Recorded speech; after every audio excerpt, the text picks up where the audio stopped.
నమస్తే welcome to of the record. నియోజకవర్గంలో తెలుగు తమ్ముళ్ల మధ్య విభేదాలు మరోసారి రచ్చుకెక్కాయి. ఏ ప్రభుత్వ కార్యక్రమం చేపట్టినా కలిసి పనిచేసే పరిస్థితులు కనిపించడం లేదట. నియోజకవర్గంలో నెలకొన్న విభేదాలను తొలగించేందుకు అధినాయకత్వం ఆ నియోజకవర్గ పరిశీలకుల్ని రంగంలోకి దింపిందట. ఇంకేముంది, పరిస్థితి సద్దుమణిగింది, అంతా ఒకే తాటిపైకి వస్తారని అనుకున్నా ఆ పరిశీలకుడికి కూడా అక్కడి నేతలు చుక్కలు చూపించారట. స్వపక్షంలోనే విపక్షంలా మారి గొడవ పడుతున్న ఆ నేతలు ఎవరు? ఆ నియోజకవర్గంలో ఏం జరుగుతోంది? Watch the story. కర్నూలు జిల్లా ఆలూరు నియోజకవర్గం ఇది. ఇక్కడ తెలుగుదేశం పార్టీలో రెండు గ్రూపుల మధ్య వార్ ప్రస్తుతం తారాస్థాయికి చేరుకుంది. 2024 సార్వత్రిక ఎన్నికల్లో ఆలూరు నియోజకవర్గ టీడీపీ ఎమ్మెల్యే అభ్యర్థిగా వీరభద్ర గౌడ్ పోటీ చేసి ఓడిపోయారు. ఓడిపోయినప్పటి నుంచి నియోజకవర్గంలో తానే ఇన్ఛార్జి అంటూ కొనసాగుతున్నారట. అయితే ఇక్కడ ఇన్ఛార్జిగా ఎవరిని అధికారికంగా నియమించలేదు. దీంతో ఆ పదవిపై మరో వర్గం కన్నేసినట్లు తెలుస్తోంది. స్థానిక నేత వైకుంఠ జ్యోతి తీవ్రంగా ప్రయత్నిస్తున్నారట.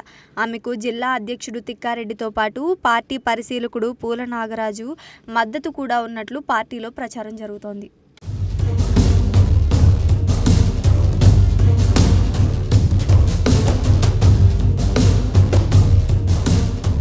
మొదటి నుంచి నియోజకవర్గంలో రెండు వర్గాల టీడీపీలోనే కలిసి ఉన్న సందర్భాలు ఎప్పుడూ లేవు.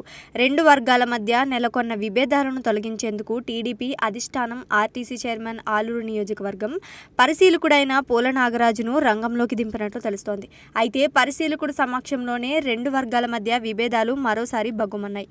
ప్రస్తుతం అధికారికంగా నిర్వహిస్తున్న అన్నదాత సుఖీభవ ట్రాక్టర్ ర్యాలీలో వైకుంఠ జ్యోతి వర్గం ట్రాక్టర్ ఏర్పాటు చేసింది.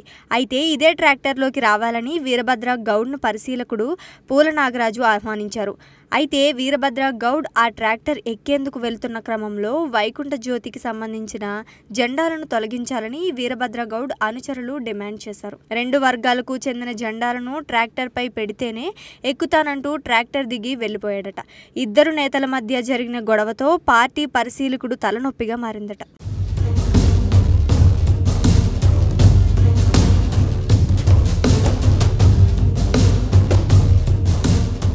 అయితే రెండు గ్రూపుల మధ్య ఇప్పటికే గొడవలలో ఒక ఆసక్తికరమైన పరిణామం చోటు చేసుకున్నట్లు తెలుస్తోంది.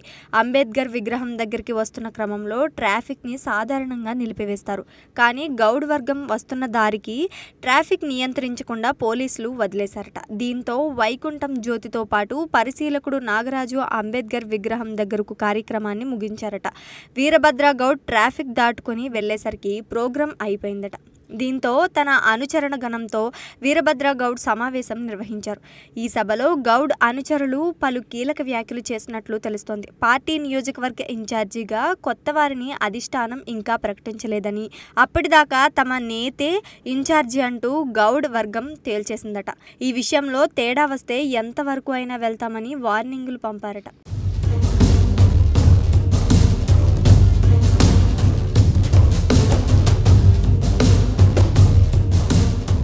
మొదటి నుంచి ఆలూరు నియోజకవర్గంలో బీసీ సామాజిక వర్గానికి చెందిన వారే ఇన్ఛార్జీలుగా ఉన్నారు.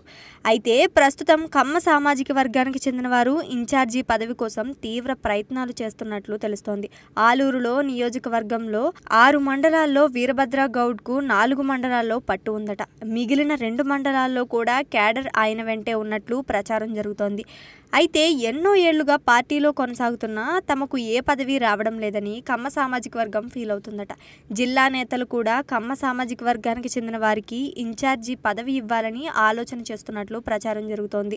దీంతో ఇప్పుడు ఆలూరు నియోజకవర్గంలో టీడీపీ పార్టీలో వర్గ పోరు రోడ్డున పడినట్లు అయింది. నేతల మధ్య పోరుతో పార్టీ కేడర్ మాత్రం తెగ ఇబ్బంది పడుతున్నారట.